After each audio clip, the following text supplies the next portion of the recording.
They all doubted us, told us we were failures. Nobody thought we could do it. 2-1 2019, since we've been doing it together. Yeah, the first time Nsima was on was April 5th, 2018. That was when I had the blue on both sides. I think technically the first power project ever. My chin is backed up very well by a second chin. This was so much fun back then, like just picking up a camera and just like recording. Yeah, we're on episode 1000, but there is so much shit that we've learned. A lot of things overlap. We're talking about penis gain, so I'm looking for Susan Bratton. She did introduce us to the penis pump. People really love when we talk about sex. Who are some guests that you guys really felt like you learned a lot from? Obviously, Doug Brignoli. Mike O'Tren.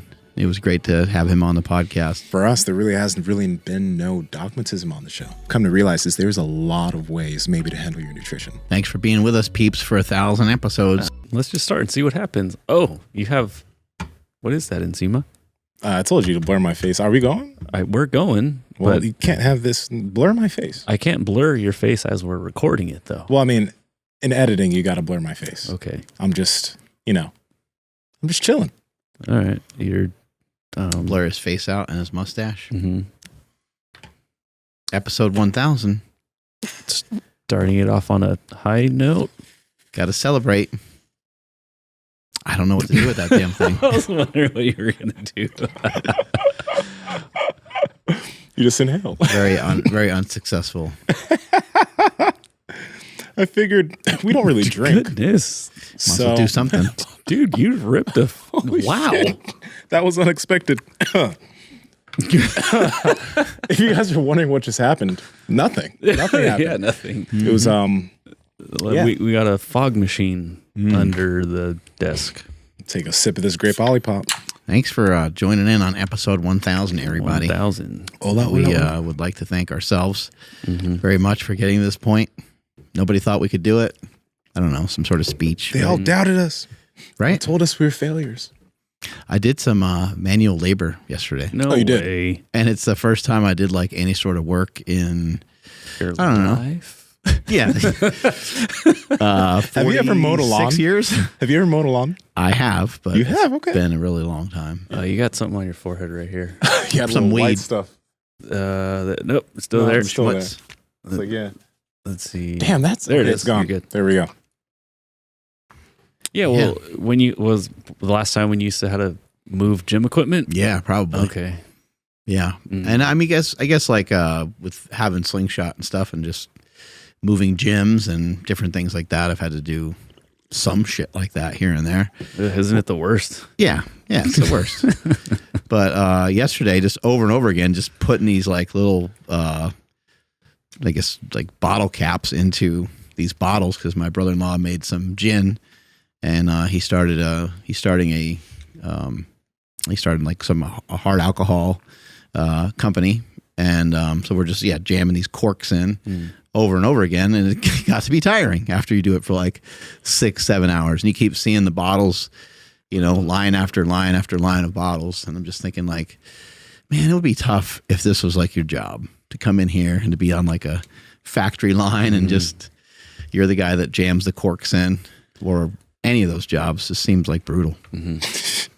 It's work. It was hard. Yeah. It's a lot of physical work, which is why I think it's really cool when those types of people, like guys who, let's say they work with wood or they work with their hands all day, they do go to the gym and they do have something else that they do, obviously, along with maybe taking care of a family. Like when you're doing stuff like that, kudos to you, because your body gets so stiff doing that shit. Yeah. You feel like like rigor mortis has set in. Your body turns to fucking stone. There was two older guys in there, and they kind of do some of this stuff for a living, just distilling the alcohol, basically. But I was even watching them, like just loading and unloading boxes. Not like the boxes are heavy, but each box is like 20 pounds. Yeah. These guys are like in their 60s, and a lot of like rotation. And I'm just thinking, man, these guys, like I got there at like, I don't know, 1 PM. Those guys were there at like 8 AM. Yeah. Doing that shit all day. There's this guy I roll with. His name's Zabi. He's over at our school. He's like in his mid-50s, I think. And Zabi, he does handyman stuff. He's been working with his hands forever. First off, his grip is something crazy. Like when he grips something, I can't pull his grip off. It doesn't matter how strong I am. Like he just has such a strong grip, but he also moves really well. Like he's impressive in the way that he's able to roll. And even though he has a style of rolling, in his mid 50s from doing a physical labor job and coming to jiu-jitsu, it's impressive. It just shows that you, even if you're in those situations, you can counteract it. I think we have like way too much on our mind too, because these guys are animals. And I watch them just like eat pizza and then go right back to work. I'm like, man, that would be, now you're starting to really throw a challenge my way. That would be really hard to eat pizza and then to like, you know, not fall asleep while you're on this line doing kind of work that seems kind of repeated over and over again, you know. I do think there is something though to like, remember when Bill Maeda came on and he was like, he'll do something and then he'll like eat pizza or just eat something and then it's like his whole body will just vein up and then he'll go work out more. He like wants the gluten. He wants to bloat from the gluten. Yeah, dude. Yeah, we should have had pizza for episode 1000. How long has it been since you guys had pizza? That's one thing I haven't had in a minute. When I went to a baseball game, I had some pizza. I went to a baseball game like, I don't know, 8 weeks ago or so. Yeah. It was pretty good. It's been years, dude. Like, wait, really? Yeah. Like I'm not counting the like fat-free cheese and like that shit that I used to make. So like the low calorie stuff, but like a real like slice of pizza. It's been a very, very long time. I can't remember the last time. And it's funny. Who was it? Shit. Somebody had just posted something online about, you know, whatever, not being able to stay away from pizza. I'm like, cause there's no diminishing returns with pizza. If you have a donut, cool. If you have a second donut, wasn't as good as that first one. Yeah. If you have a third one, you kind of just feel sick. Some people with pizza, you can just eat the whole thing and be like, is there any more? Like, get to 3 slices. You're like, I need at least 3 more. Exactly. Yeah. I got to wash the first 3 down with another 3. Throw in a root beer. Dude, you can just stay there forever. I know our boy Russell loves pizza. Everyone loves pizza. He's a big pizza fan. It's a real kryptonite for him. But Russell is 99 pounds down. He's got 1 more to go.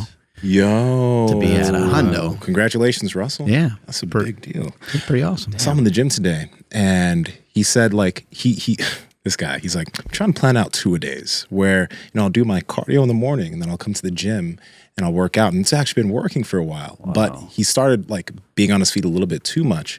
So he heard something on his foot, but I'm just like, damn, man. Like, yeah, it's so good to hear that he's doing that. Yeah, that's, and anybody can do that. You just got to plan it. But it's just awesome that like he's been so consistent. He's down almost 100 pounds and he's continuing to stay on with the habit just because like, it hasn't happened super fast for him, but it's been so consistent that you can physically see the difference, you know, and he's gaining muscle at the same time. Like Russell's killing it, dog. Yeah, I don't know what episode we had him on, but he was on here. We had somebody else, and then he was like a special guest. Brad Schoenfeld. No. But it was somebody like Spencer Nadolski. There you go. Damn. Yo, I'm telling you, man. Rain Man on Fog Machine. On Fog Machine. Olipop, sponsor us, please. I think Russell came into the gym probably about 3 years ago. Probably not too much long after we started. How long have we been doing this together with the 3 of us? It's been like 4 or 5 years. Shit. Oh man. Andrew. Let's see. Yeah.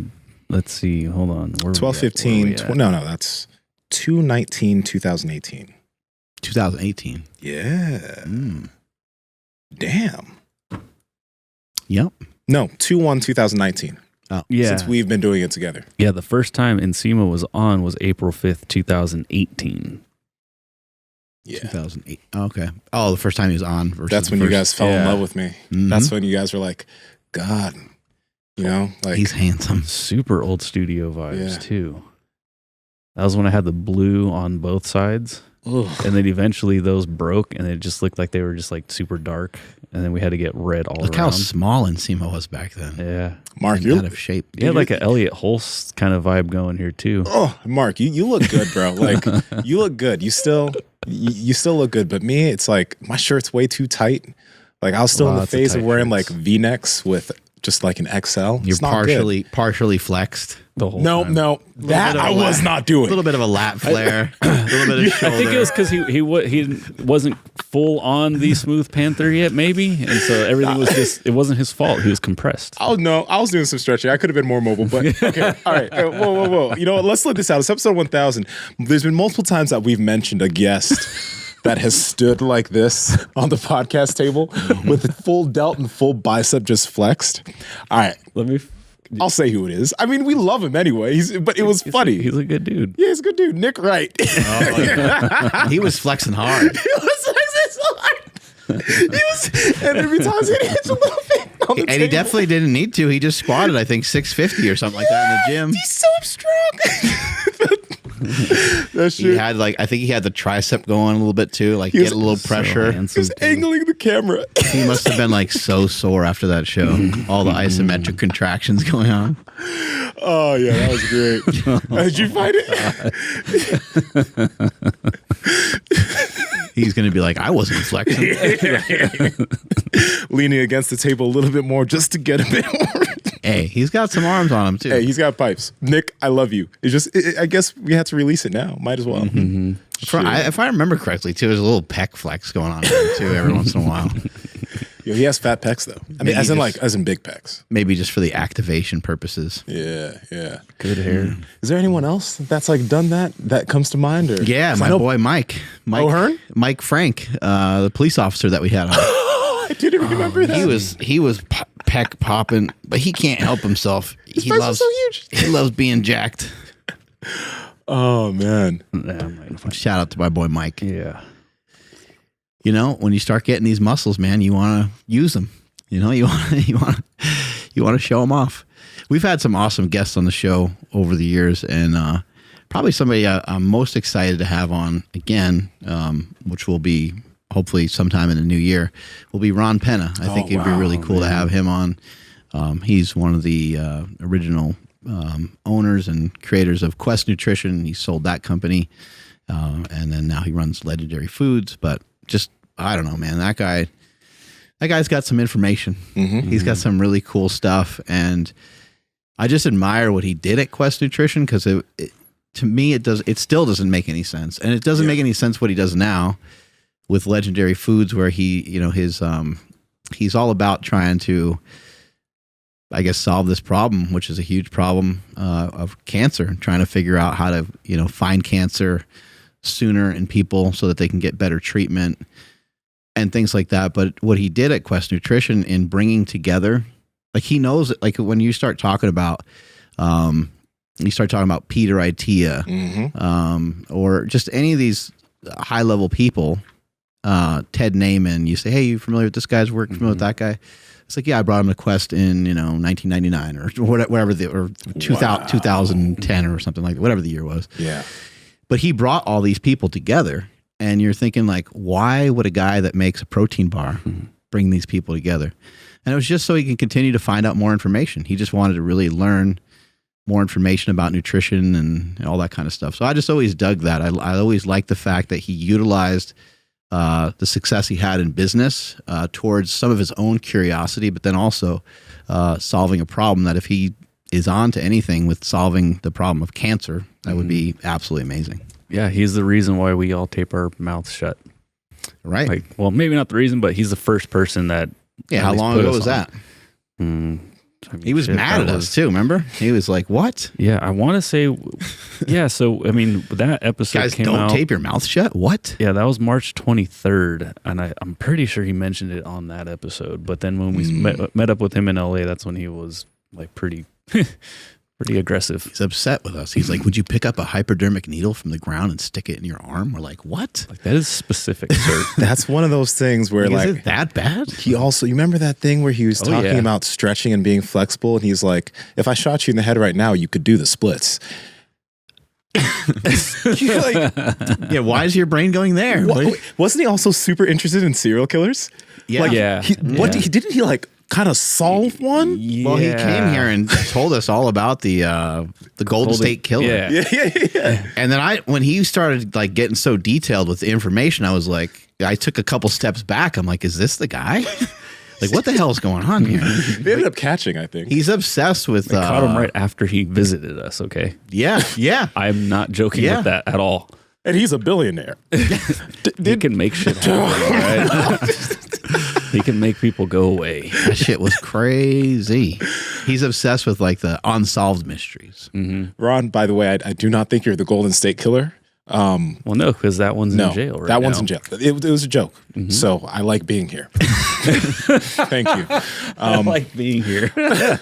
Also, after meeting him, I stopped wearing sunglasses. Yep. It's kind of frustrating because I used to really like wearing sunglasses. Love sunglasses. But his explanation on like, it's not good for your eyes, for your long-term eyesight. I was just like, I just got into Ray-Bans, man. Like, this is the first time, and I don't wear them anymore. Yeah, and then like as somebody who has to wear glasses or else like my vision's pretty bad, like that's kind of like one of the hacks too. Is like, oh, we're going to the beach or we're going somewhere cool. I'm going to wear my sunglasses because it's like very fitting, and people don't know that I have to wear these or else I can't see very well. And then when he said that, I'm like, oh, like all right. Yeah, but Ron has been telling us about, sunlight and tape in the mouth and all these different things for a long time. Same with my buddy Carl Lenore. He's been like onto these things. Yes, you guys should check out, if you've never heard of it before or seen it, you should check out Superhuman Radio. Carl's had, anything that you mention or name, he's like, I had that person on the show 10 years ago. Yeah. And he really did. He's been ahead of the game the whole time. It's been cool. It is cool though, like how I guess this stuff, sometimes maybe I'm younger, somewhat younger, and I think of this stuff and it's like, oh, this is kind of new. But then like we hear, oh, this guy's been actually talking about this for the past 10 or 12 years. Just nobody really knows, like has like seen his stuff yet. And then it comes out and ends up being a big thing. Just like how training in the gym is suddenly, a big thing. But people have been doing Well, we this have another guest coming on soon that had a lot of great fundamentals. We have Greg Glassman coming on the show, and he has a former gymnastics background. And a lot of his him winding up with CrossFit type stuff and him thinking up CrossFit, a lot of that had to do with him recognizing the imbalances within the fitness industry.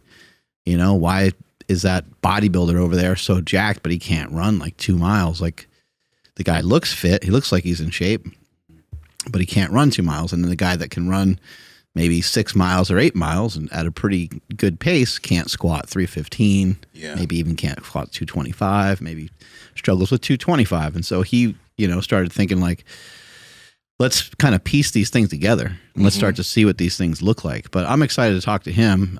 He's going to be on the show just in a couple weeks or this week. Sorry. And so that should be really cool to kind of hear what he's up to now versus, I don't know, what he was doing previously. And then also kind of what he thinks of like where fitness is right now. Cause it's definitely in like, I guess you'd say like a transition phase. Yeah. It went from, but it kind of has always done this, it's always gone in these like phases. Or people used to be huge fans of machines, then they were huge fans of free weights, and then things went back to machines. And then now it seems like we're kind of somewhere in the middle, which I think is a good spot. Like most people want to clear a lot of machines out of gyms and make room for like a lot of other movement practices. Power Project family, we talk about beef and meat all the time on the podcast. That's why we've partnered with Certified Piedmontese Beef. But did you know this? That 85% of all grass-fed, grass-finished beef in the United States is imported from other countries? 85%. Damn. But Certified Piedmontese is made in the U.S. of A. America. Fuck yeah. So go out and get some of the best tasting, some of the leanest, some of the best beef from Piedmontese. Andrew, how can they get it? Absolutely. So you guys can head over to cpbeef.com and at checkout enter promo code POWER to save 25% off your entire order. And if your order is $150 or more, you get free 2-day shipping. Again, cpbeef.com. Links to them down in the description as well as the podcast show notes. Fuck yeah. Oh, there you go. Look at that. This is, I think, technically the first power project ever. It just says fry Q&A. Oh, French fry Q&A. I'm eating some McDonald's at my, this is at my house in Woodland. Yeah. So just looking at this though, like thinking about, this was let's see, let me figure out what year this actually was published, but. That's probably 2009. Wow, you're fat. 2009, yeah. So, but even since this was published, like how different like fitness has changed around, but like how well, it's probably late. You probably just got done powerlifting, right? But just thinking about the quote trends, and then also like the stuff that we've been doing. Like I wasn't even lifting back then. Your roles are pronounced. Like, I'm sorry. Nah, but My chin is backed up very well by a second chin. It's got backup. Yeah. That's awesome. oh my God, that is a lot of cheek, dog. That is so much cheek. This was so much fun back then, like just picking up a camera and just like recording. Yeah. And then it would take forever to load up. Yeah. Because like the cameras were like, I mean, they were advanced for the time, but they were more advanced than what you could load to like the internet. So it would, it might take like 6 hours. Oh my God. Yeah. To load some of this stuff. Sometimes, from what I remember, I don't remember exactly what this was shot on. Sometimes it was a phone. And the phone would take really long time. So I'd have to like leave my phone like plugged in and like it couldn't go off of Wi-Fi for half a second. Otherwise, like it wouldn't load the video on there and stuff like that. Yeah. Also, real quick, can I make a comment about your eyebrows? Why do they seem so thick? Like They do look thick. You know, like you have kind of like Middle Eastern eyebrows. They have very thick, nice hair, and your eyebrows there are just wow. Am I tripping? They look extra furry. They look more than normal. super thick, dude. Might just be the shadow, but They might have been thicker at one point. I don't know. There's a lot of things that are thicker in this video. yeah, yeah. But this has been a passion for me forever, is to try to, figure out like, how to get stronger, how to get better at stuff. And when I was powerlifting, so much of it was about just, let me try to figure out the fastest ways to get bigger. And some of those things worked well. Yeah. But I didn't really, at that time, I wasn't thinking like, oh, what about, 7 months from now? What about, 3 years from now? What about 7 years from now? I wasn't really thinking into the future. I was just thinking of like, well, I'm going to do a meet soon. Yeah. And I need to be stronger for that. Last meet I benched 700 and this meet I want to bench 750 and so on. And you're just always thinking of like the next number.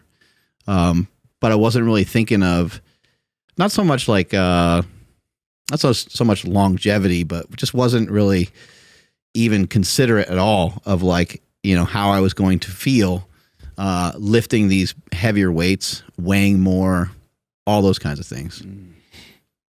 Did you even think into your future as an athlete though at that time? Because I mean, you thought of future meets, but did you think about like the athlete you'd be the next decade, or not really? No, I definitely never.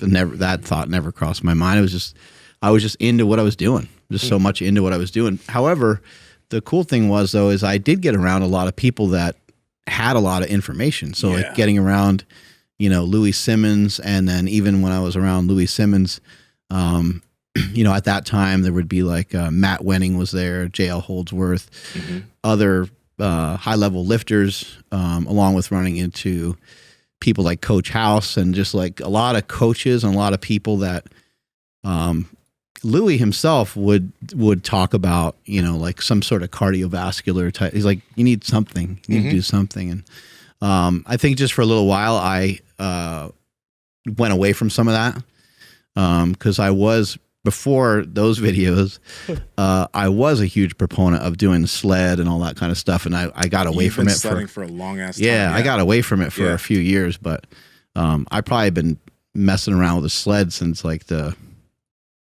since the 2000. Was it Louis that introduced you to? It was Louis. Yeah, Yeah. Yeah. So how was it that you kind of used it then? Was it just like walking? Walking forward, backwards, same thing. Some of the stuff that you've been kind of exploring in the gym, but not with the same amount of detail where you're twisting and pulling and stuff. I did a lot of pulling and pressing, but more traditional, like rows and bench presses and stuff off of there. Yeah. Louis would just say like, hey, drag this thing around the block, and look at that. What's that hat? Like, what is that from? Entertainment. Why does that make me? I feel offended by looking at that hat. No. I shouldn't. It's just a funny hat, but something to me is like, that is a racist hat. It could be. I know you're not. Yo.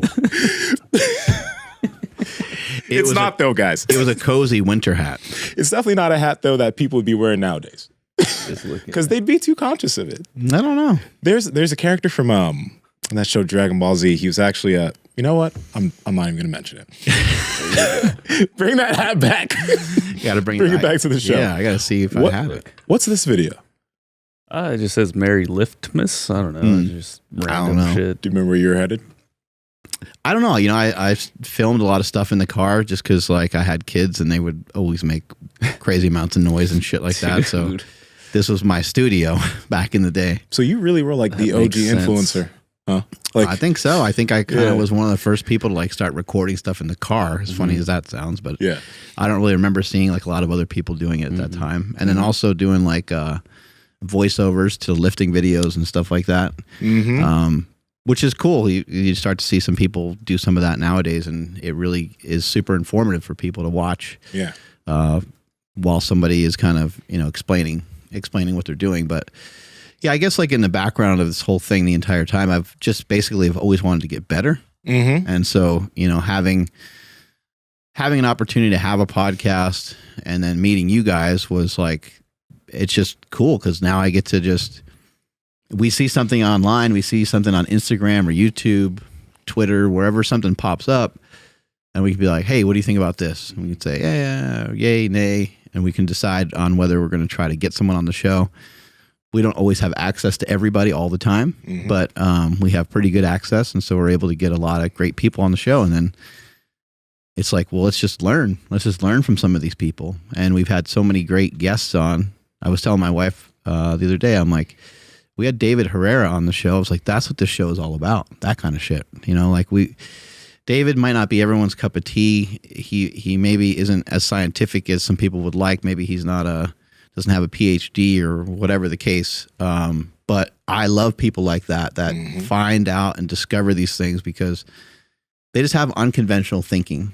And I'm not saying that the science side of it, why not listen to both? You know, why not utilize some stuff you hear from Andrew Huberman, Andy Galpin, Lane Norton? Why not utilize some of that information that you hear from those guys? But then also maybe Dr. Sean Baker has something cool to say. Maybe David Herrera has something cool to say. Maybe Andy Triana has something good to say. You know, so I have always liked that about this show, is trying to bring some of these ideas together and bring some of these people together and see what works for us. No, I was just going to, just because you mentioned Sean Baker. So we had him on twice. We had him on once. Nobody heard that episode because we didn't even have equipment back then. What? We were just recording off of lav mics, and I freaking hated it, and it sounded terrible. And then so I think Mark just asked him straight up, like, hey, like, do you want to come back? Like, we got some like legit stuff now. And sure. So I don't know if he drove, but whatever. He did. He drove up. Yeah. So he drove back to do it again for the first time. So I was like, dude, that was really cool. Let me ask you this, Andrew, real quick. And you too, Mark, because Mark, it seems like you've always been super curious. Like when you talk about what you're doing with Louis, right? All the seminars and all the people you met up with to continue trying to improve, even when you met Kelly Starrett, like you were super open and receptive to what he was mentioning. But Andrew, how do you think, like when you started on the podcast before I came too, how has your curiosity changed? Do you think, were you as curious about stuff like this in the past? I mean, with photography probably, right? Yeah. So yeah, definitely curious because like going to school, like I didn't want to learn the stuff that they were trying to teach me. And it's like I wanted to learn like cool stuff or whatever it may be. Yeah.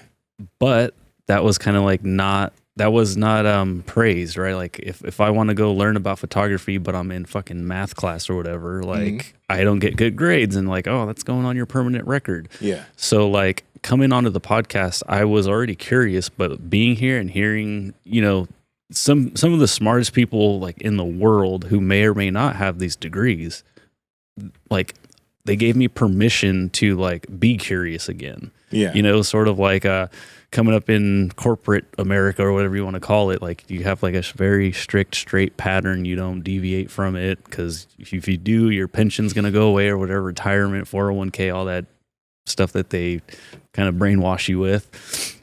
And then you come here and it's like, oh, like talking to the employees at the time, like, well, how do you start making more money here or whatever it may be? And it's like, well, there's no like direct path. Talking to Mark about that stuff, he's like, just become more valuable. And I'm like, well, how? And he's like, well, just do more and become more. I'm like, that's it? Like, shit, I've been being suppressed my whole life. Like, you mean I just worked my ass off and I'm actually going to like, it's going to pay off? And then so with the podcast, again, it was like someone like Ron Penna just fucking exploding my brain with the knowledge that he had. And then, the lifting stuff, of course, was always going to be there. But like I said, it gave me permission to be like even more curious than I was, and like understand that you can learn untraditionally. Oh, yeah. Absolutely. Yeah. I know I've become more open. I've just definitely become more open by talking to so many people. There's been a lot of people we've had on the show that've had really unconventional thought and unconventional information where you're like, But it does seem like, I guess one of the things is like, if it's not going to cost you anything from a negative perspective, why not entertain it? Why not try it? Yeah. You know, if it's something like a 10-minute walk, it's just so reasonable. Even if you can be like, oh, I hate walking. I don't like to walk. Okay, well, I get it. But getting some sunlight is really valuable. You can look into that. A lot of great information. Check out David Herrera. Yeah, and just look up some information about walking, and you're going to see that it seems to have a lot of merit. Seems to be really helpful. And just these things that we say about ourselves, where we have these. I don't like to read. I don't like to do this. I'm not a morning person. Can you figure out ways of, if those things are negative and those things are slowing you down and preventing you from becoming who you really could be, can you get around those things? Can you get through those things? And I think the answer is yes.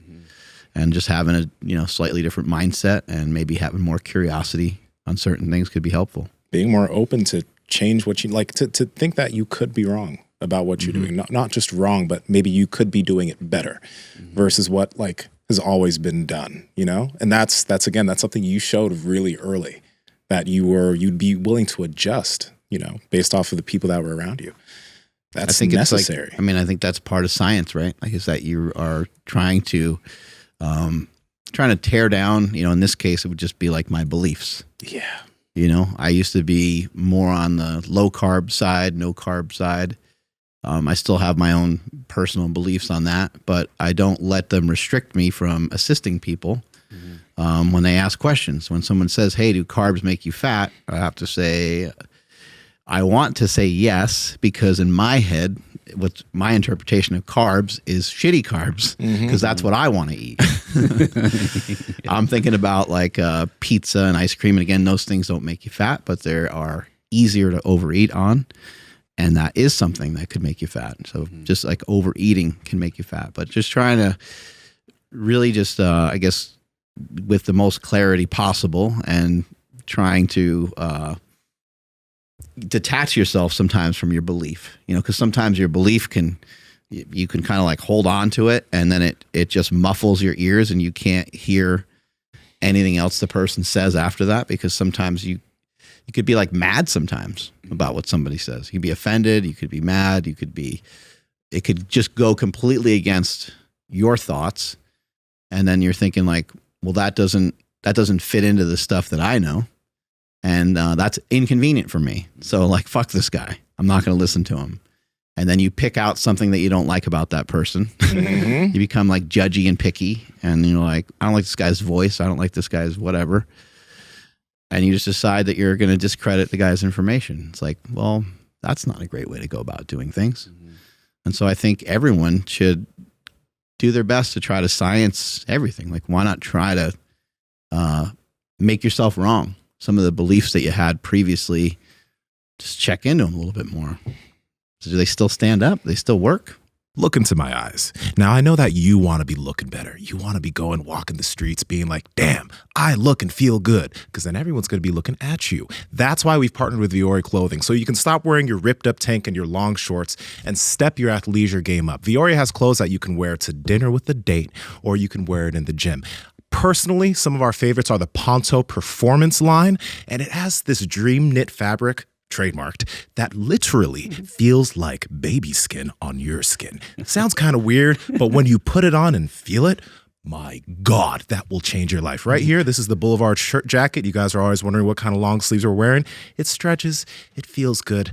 Oh, Andrew, where can they step their game up? Absolutely. You guys got to head over to vuori.com/power project. That's VUORI.com/power project, and you'll automatically receive 20% off your order. Links to them down in the description, as well as the podcast show notes. Cut. Yeah.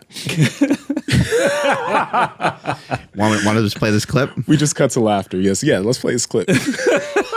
That's so good. Well, that's a good way to break out for a bit. Mm-hmm. I'm destroyed. Oh, that's great. All right. Yeah, we had somebody that he's referencing. Let's see. Bam.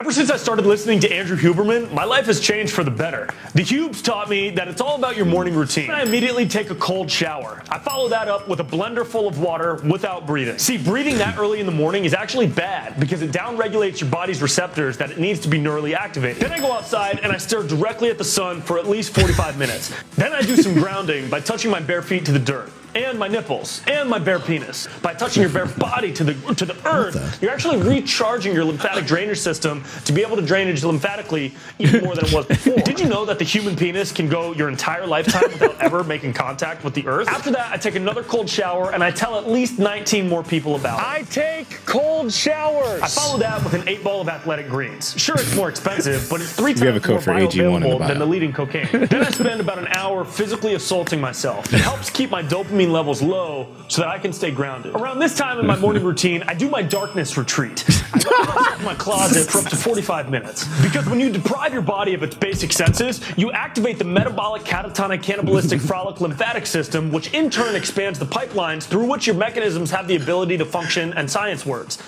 That was amazing. Science words. That guy crushed that. That was amazing. You know, when I told my girl about, we had Aaron Alexander on the show about the darkness retreat, immediately she was like, a darkness retreat?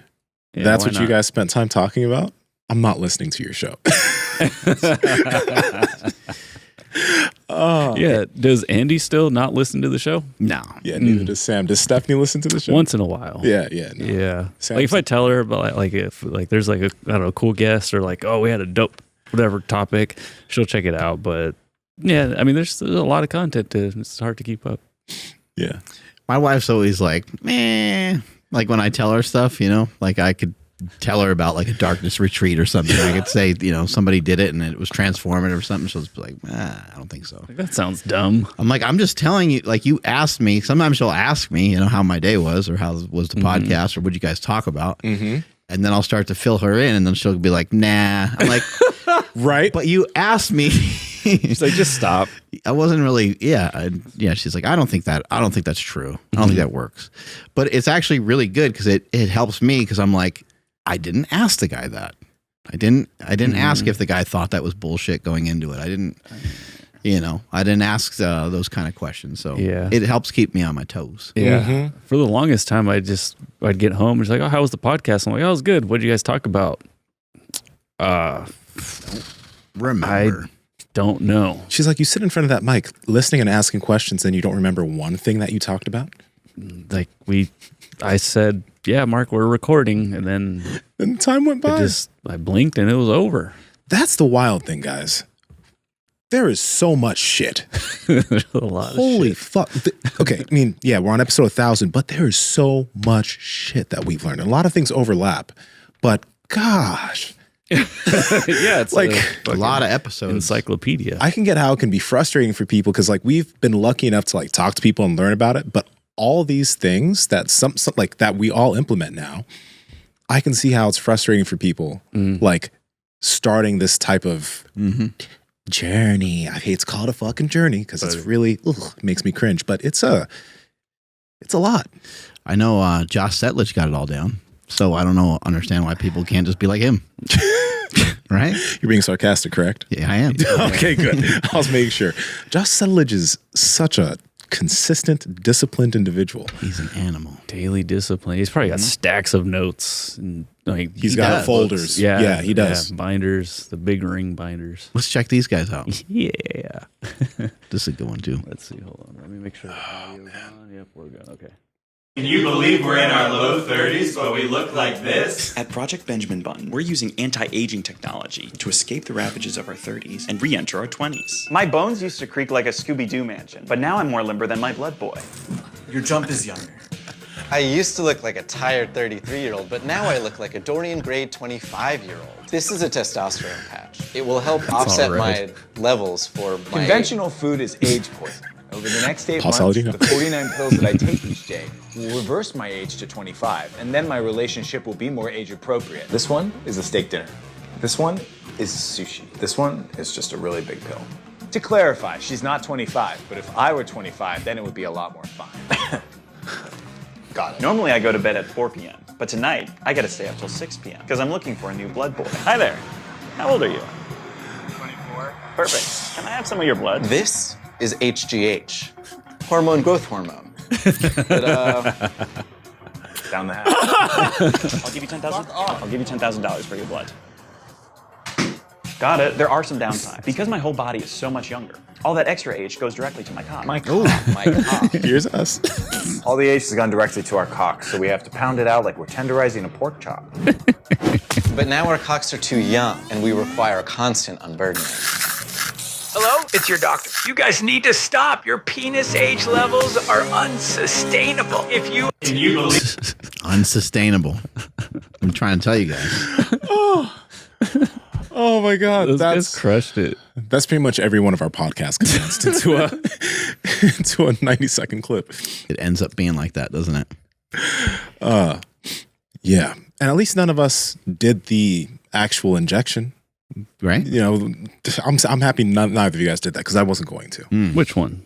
Remember when Judson Brandis, is it Judson Brandis? Oh, or Justin? Golly, dude, there's so many podcasts. Yeah, he talked about like the dick injection to the pee shot. The pee shot. Yeah, Ben Greenfield did that. Sounds painful. I think he did. Yeah, don't shoot my weenie. Yeah, I couldn't do that. I guess it would depend on the results.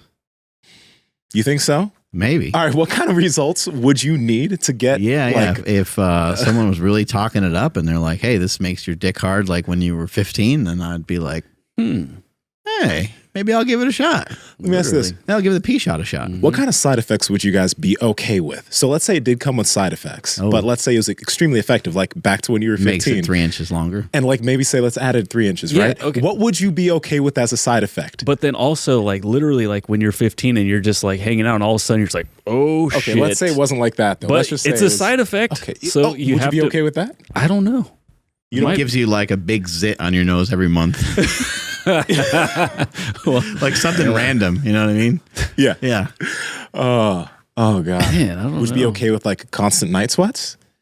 That's all. Like constant night sweats, but now Like you get 3 like, extra inches and like No, that wouldn't be cool. no. That wouldn't be good. I wouldn't. Andrew, don't act like you even needed that. You wouldn't That would even get old fast. Yeah. You actually couldn't take it. It would not be fair to Stephanie. I'd be that poor woman. That poor woman. That's the hack is just get a short Mexican wife. So that way you're the perfect size.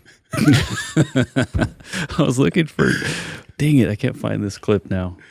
Oh, Lord. I'll find it eventually, but we're talking about penis gain, so I'm looking for Susan Bratton. That was a great podcast. Did anything change for you from that episode? I wouldn't say anything changed. I just thought she's a lot of fun. She's entertaining, and she had a lot of great information. So she's a great guest. I mean, I guess she did introduce us to the penis pump. Mm-hmm. She did. I'm not sure if we were penis pumping before that. I wasn't. Yeah, I think I would have thought that was ridiculous.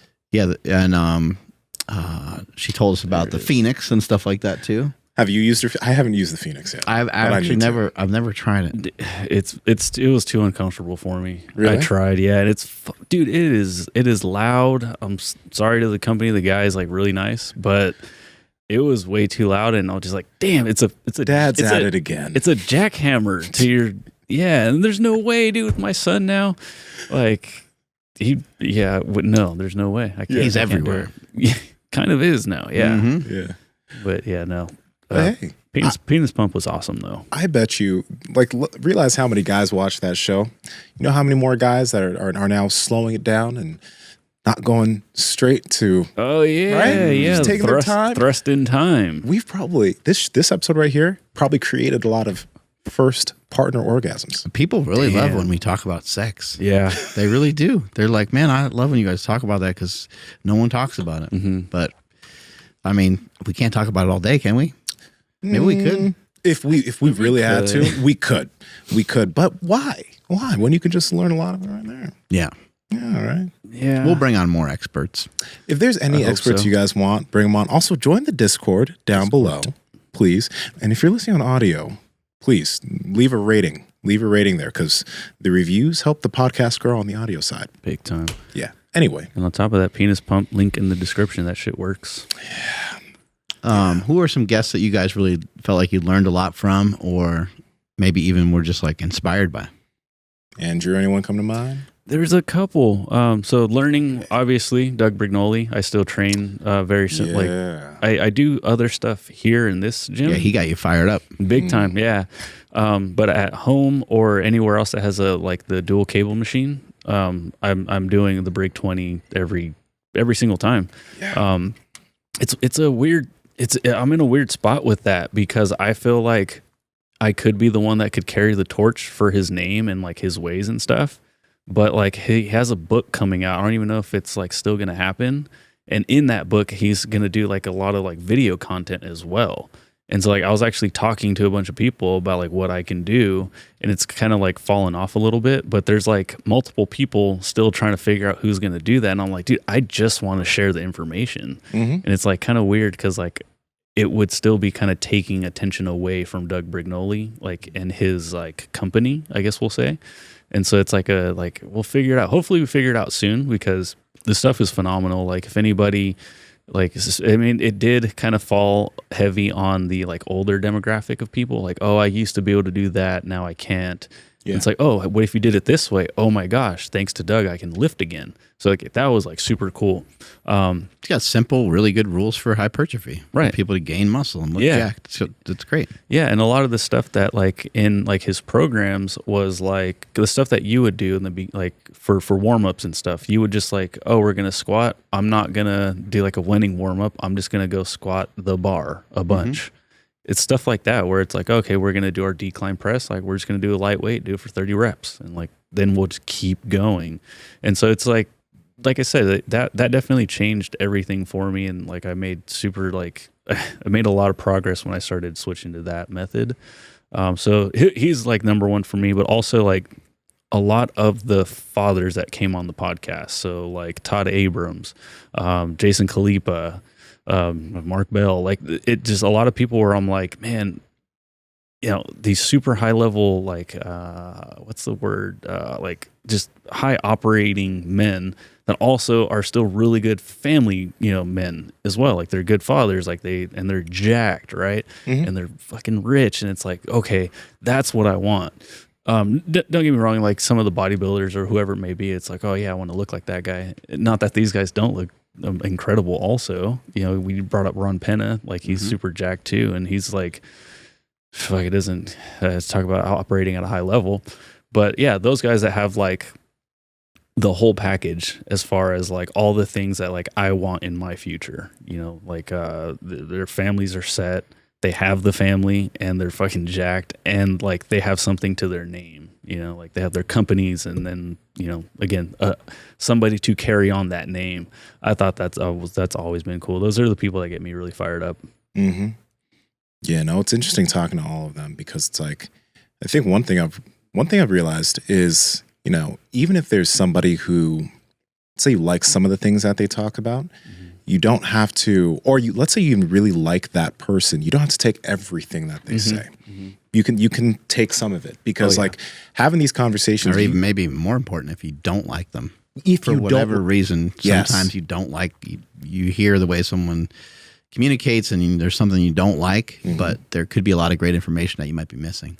And that's something I really realized, because like, and not even realized, but I've just become more open to taking bits and pieces from some of the things people put forward. And I think also all of us have, since we've had so many conversations, we've seen so many through lines, we know when we've heard something that's been mentioned before, that's been confirmed.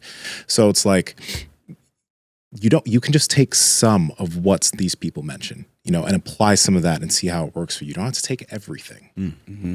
Yeah, I mean, speaking of like Doug Brignoli, I remember when I first started cold plunging, like the very first post that I made about it, like within 15 minutes, he's like, hey, here's this study on how like post-workout cold exposure is going to potentially like, whatever, make you lose your gains and stuff. Yeah. And I'm like, I'm making sure I'm not doing it. I was like, but on top of all that, I just feel really good. And he's like, just letting you know, might be a detriment. I'm like, all right, another cool, thing, thanks. and another thing on that note, it's like I like a lot of the movements and the things that Doug talks about. I love a lot of it.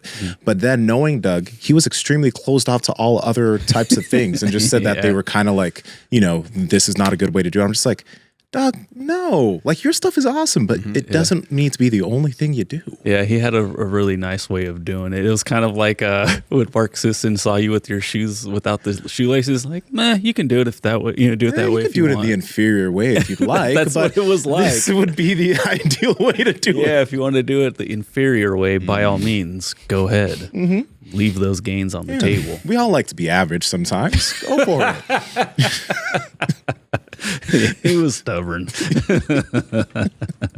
What about we had Nikki Rod on the podcast? Oh man, that was pretty good. Yeah, we did. Yeah, twice. Yeah, we had him on with no shirt, and then we had him on in person. The No Shirt podcast. I think a lot of people probably like that a lot, and that clip flew around quite a bit with him and Gordon Ryan going at it. Yeah. Obviously, Mike O'Tren. It was great to have him on the podcast. And, hopefully in 2024, we can, kind of reunite with some of these people and find some other new people to do some stuff with. But, you can learn so much from each person. You kind of watch what they do, how they do it, how they treat other people. There's a couple things that I think have helped me a lot. Like, I do my best nowadays just to think about how ridiculous it is for me to not like somebody that I've never met before. So like I might hear someone's commentary on, a YouTube video, a podcast. I might be like, I don't like this person. And I'm like, wait, where did that come from? Why am I bitchy towards this person? Or why don't I, now again, I just shut my brain off to listen to the information. Maybe they have really good information. Yeah. Maybe some of the information, or at least maybe some of it would be good for me to, consider. But so those are some things I'm trying to like, comb through and then ask myself, why am I even defensive? Why even bother to go down that road? And then another thing that I think is important to me is to see the way that people treat people. And one of a huge barometer for me is how people treat the people around me.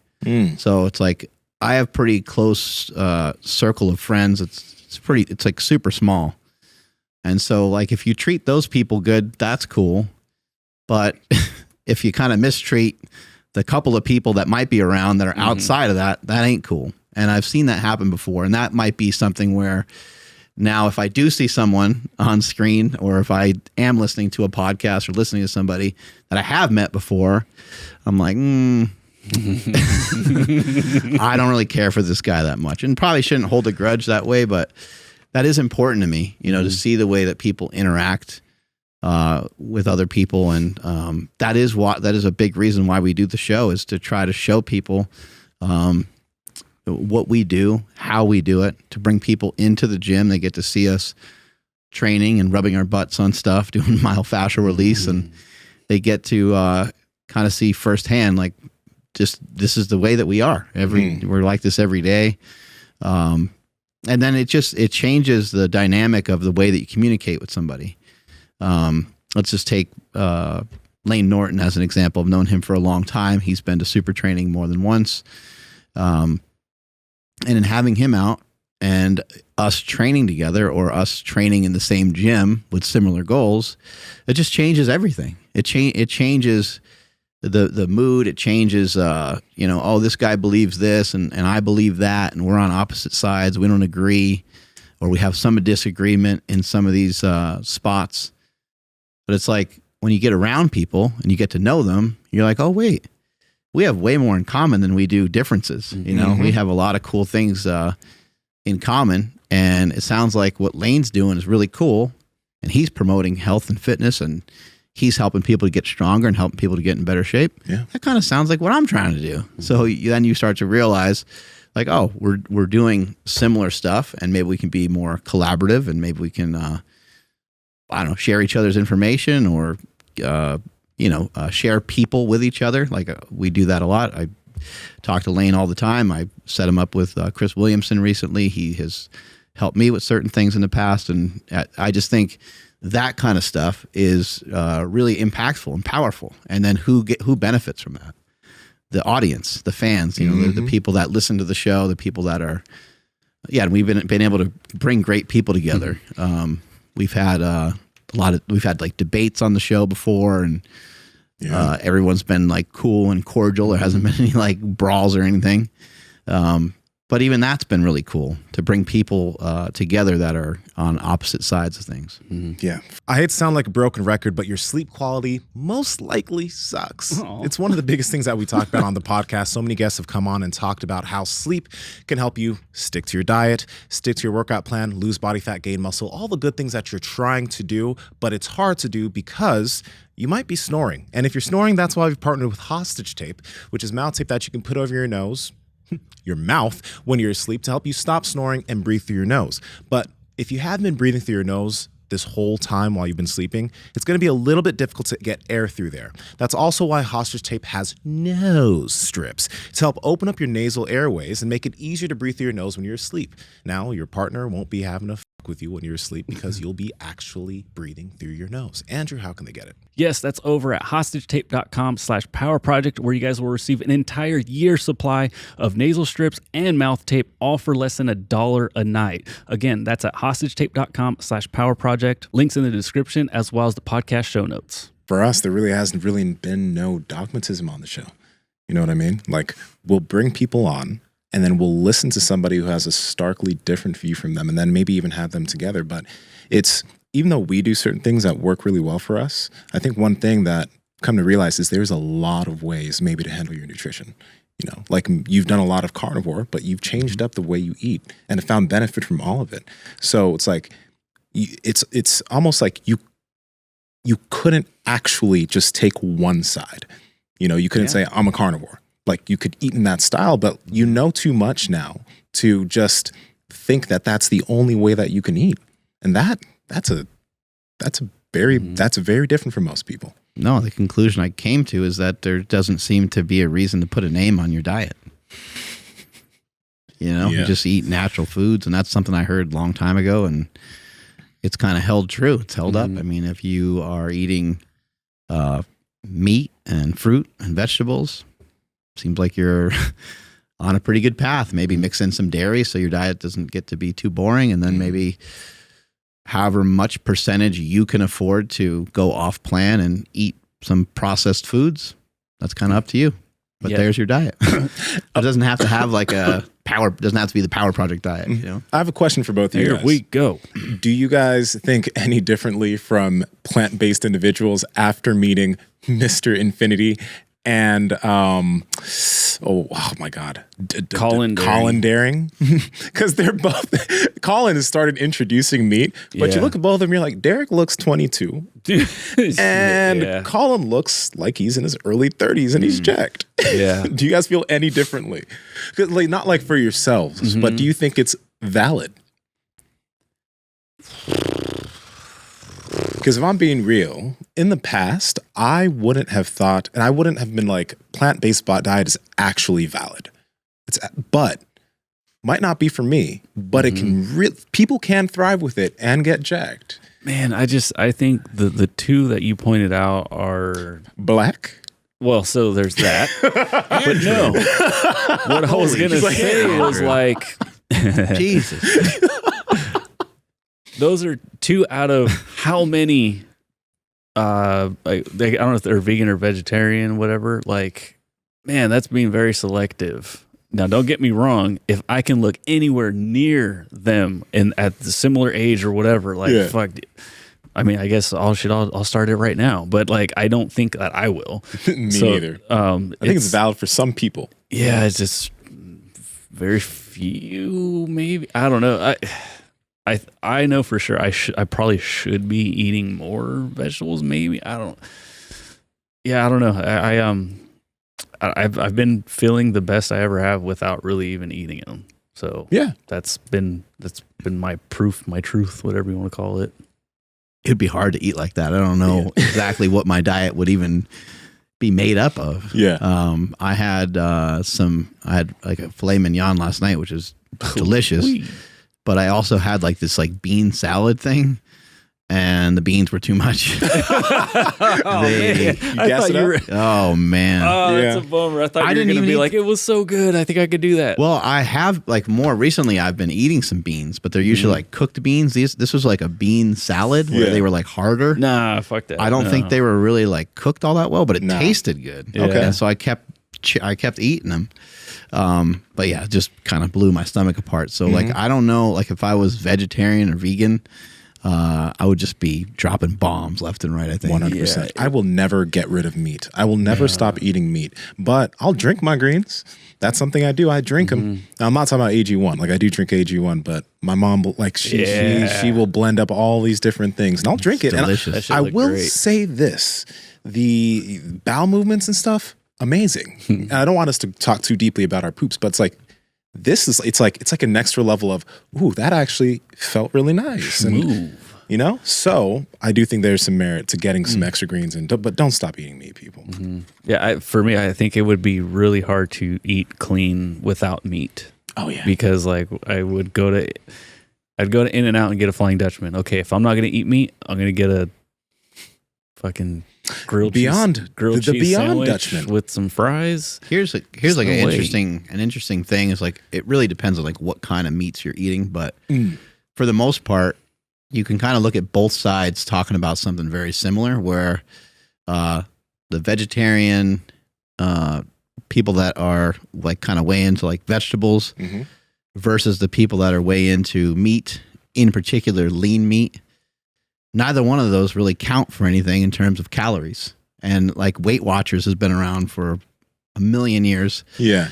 Those things don't even count as a point on Weight Watchers, like a chicken breast, egg whites, things of that nature. They don't count because they don't really think that it's a negative necessarily going towards your overall energy count for the day. And I'm sorry, they were vegetarian, not vegan. And the same thing would be with like with vegetables.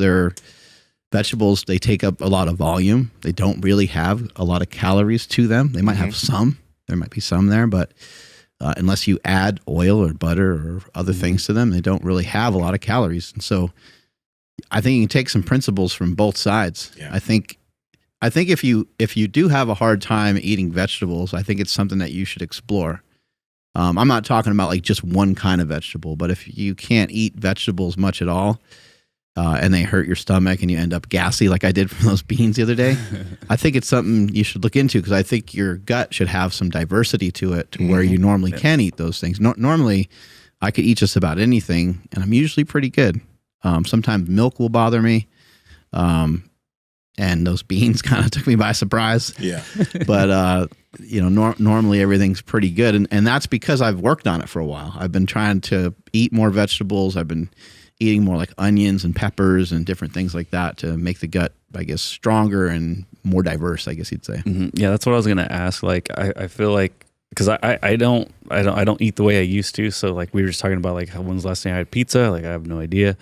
When I do go outside of the meat, rice, eggs, bread arena, I get kind of wrecked, like almost like immediately, where it's like, ugh, like that's I'm gonna pay for that one later. Yeah. So I don't know. Do you guys think you should still be like, having samples of stuff just because of the world that we live in now, right? Like you're gonna be exposed to all this shit eventually, and at some point you might have to have it because the beans are gonna be put right in front of you, and if you're not used to having some of this stuff, like there's a good chance that your stomach's gonna get jacked up.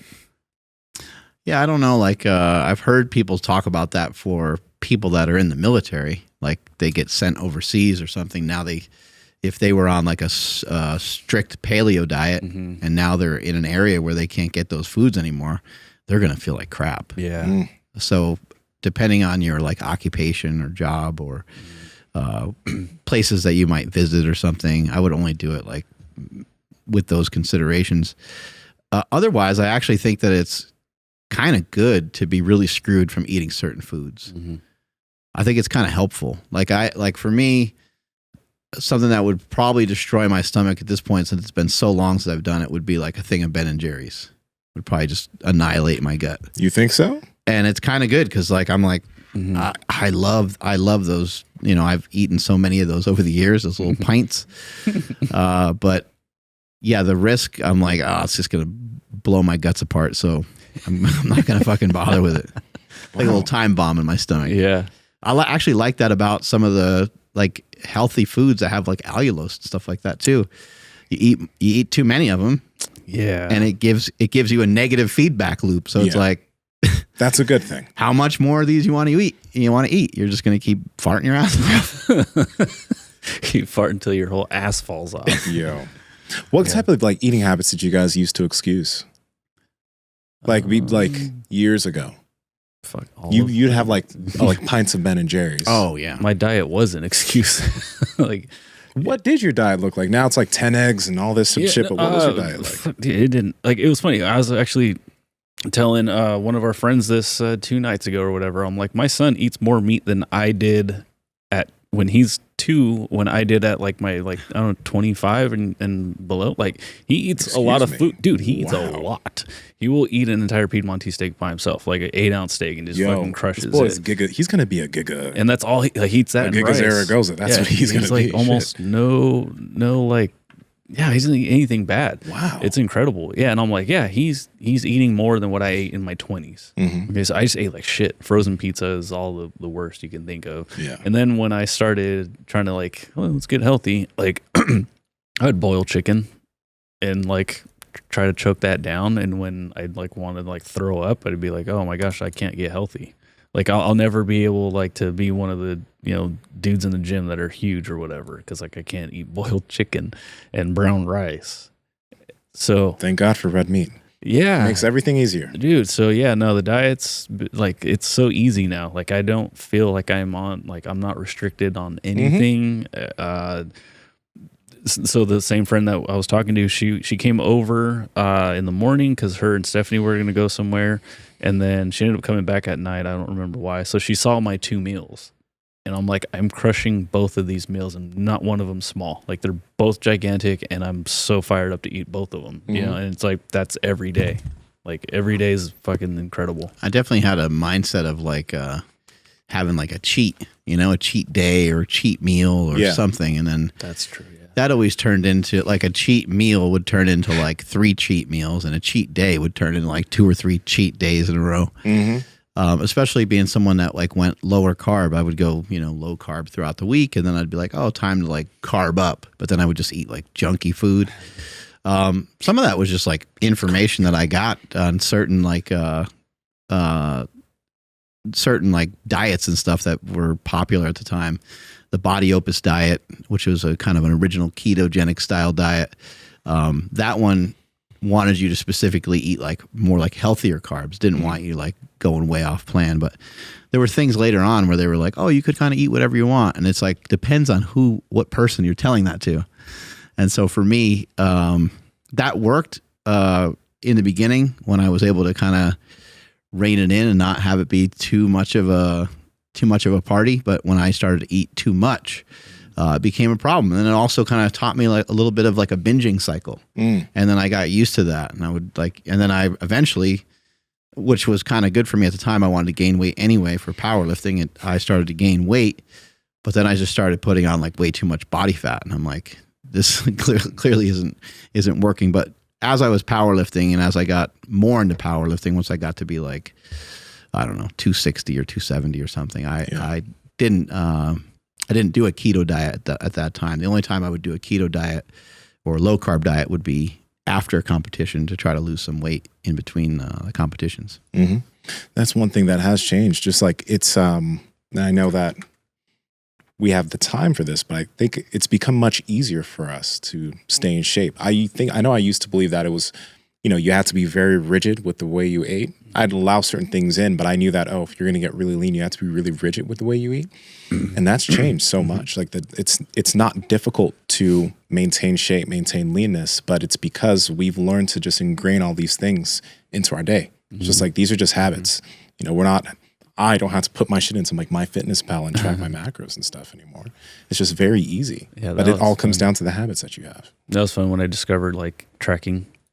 Yeah, it's like you did everything. It was, this is the best ever. Remember Chris started tracking too. He's like, it's a whole new world. We kind of did at the same time. I remember also before I became a part of the crew was like I remember I tried keto for some dumbass reason. I was already skinny, but I'm like, let's try keto. This is getting pretty popular. Yeah, I remember making bulletproof coffee like before bed because I needed to get my fat grams up. That seems like a horrible idea. What happened? Oh, I got so sick. Oh, okay. But I had my tracker said like, oh, dude, you're behind in like, whatever X amount of grams of fat. Yeah. And I'm like, oh, dude, all right, here we go. This is the easiest way to get the most, fat grams. Is that a caffeinated coffee? Of course. Jesus. I didn't know shit, dude. Jesus. Come on. I'm talking about like 8 p.m. at night drinking a big old thing of bulletproof coffee full of heavy cream, which I always overdid. Hella butter, coffee. I don't remember what else, but yeah, it was just like a 1,000-calorie bomb, dude. My stomach hurt so bad. Of course it did. It was one of those things where like you're cramping so bad, but you can't take a dump because it's not ready to go. It was just like a fucking tons wall. of pain. There's so much pain. That's suffering. I didn't know what I didn't know. I feel like now I'm in like a really good spot. I don't think about food the same way as I used to. I used to just always think about food. Same. And I think, and I will like, I still, I'll still be here thinking about like what I'm going to eat later. I'm thinking right now.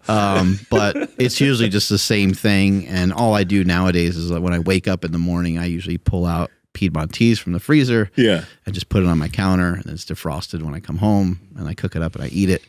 Things are a lot calmer, but like before, my whole day was always like set up around food. Where am I going to eat breakfast, or what I'm going to eat for breakfast? Isn't it weird that I used to be perpetually hungry? Yeah. Like I was always just like, okay. I had some snacks. I always had some snacks with me. I always had some like just bars or some shit. I had food at home. I always had food. Need to always have something like within reach. Yo. Right? That's crazy. And the other thing too is I don't feel like there's really any need. I guess this isn't always great, but I don't feel like there's any need for me to push much of anything, whether it's running or whether it's being like really tied to the diet. I don't feel like it's a lot of times it's of benefit to push yourself a little bit here and there. But if I really don't feel like doing something, I just won't do it. Like I was supposed to do a long run this past weekend, and I just didn't do it. And I just didn't, I'm not going to sit there and like cry about it. I'm like sit there and like worry about it. And I was the same way when I powerlifted. Like I did the lifts I was supposed to do.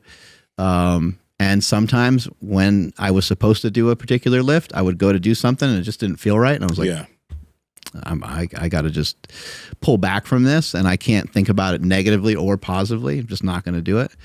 And then the same thing happens with my diet. Like sometimes I just want to eat something that's not regularly scheduled in my program, and I just eat it. I don't think about it. I don't like, let me push this off, 3 days. I'm working on coming down in body weight, and I've been around 220 or so, and trying to get down to around 210 or so, but I'm not really in like a real rush to do it. I'm not in a super. You're going to be 210? 210. It's going to be 200. Yeah. Let's not roll over this. You just mentioned 210. Yeah. Explain.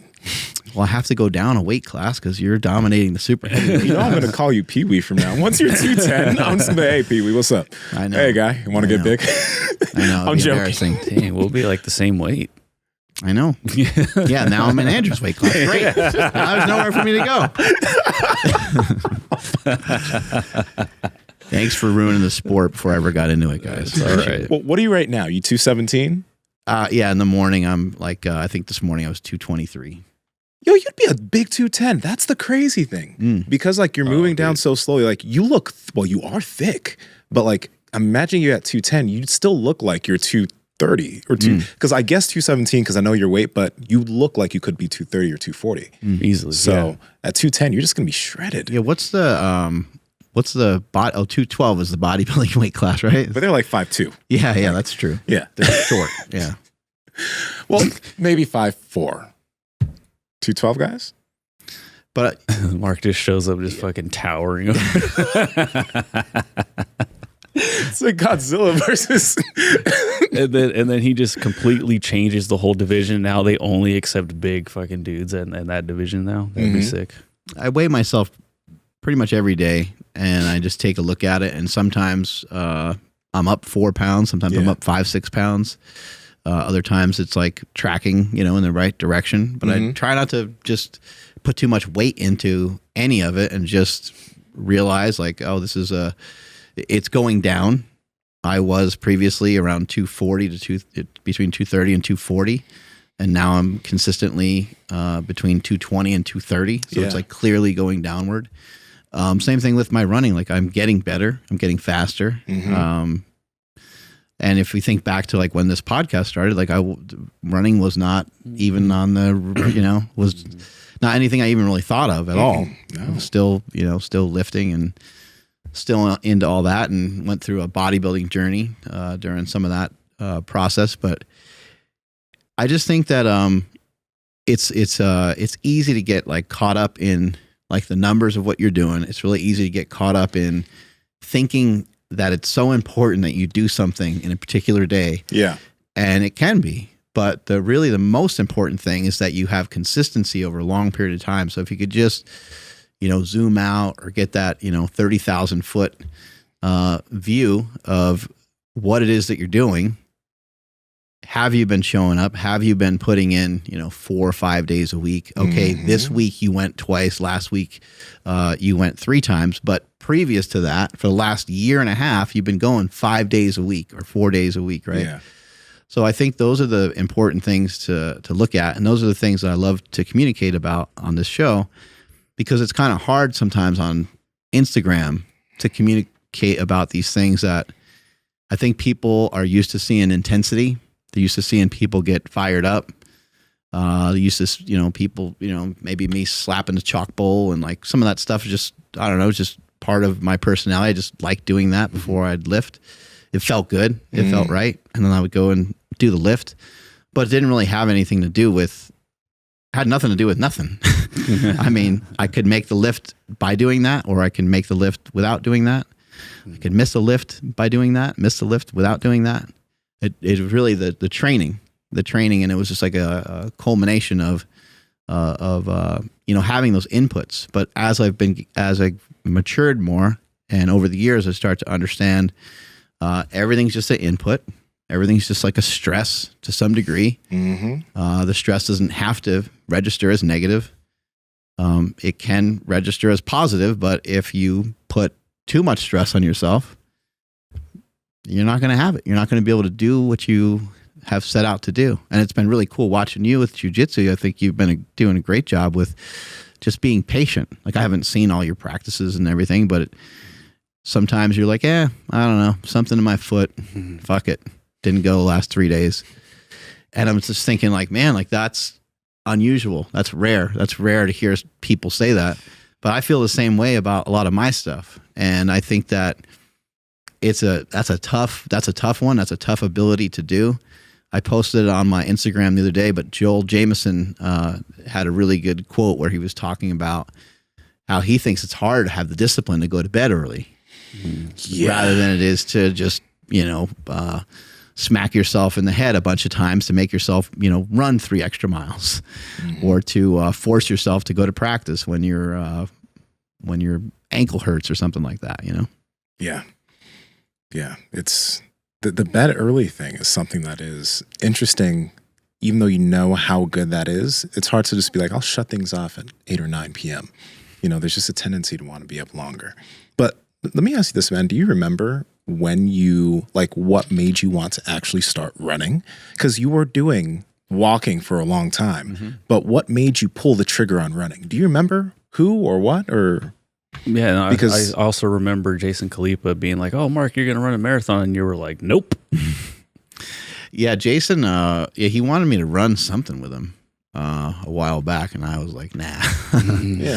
Yeah. I did. I didn't take him up on his offer, especially because like at the time I just wasn't running at all. But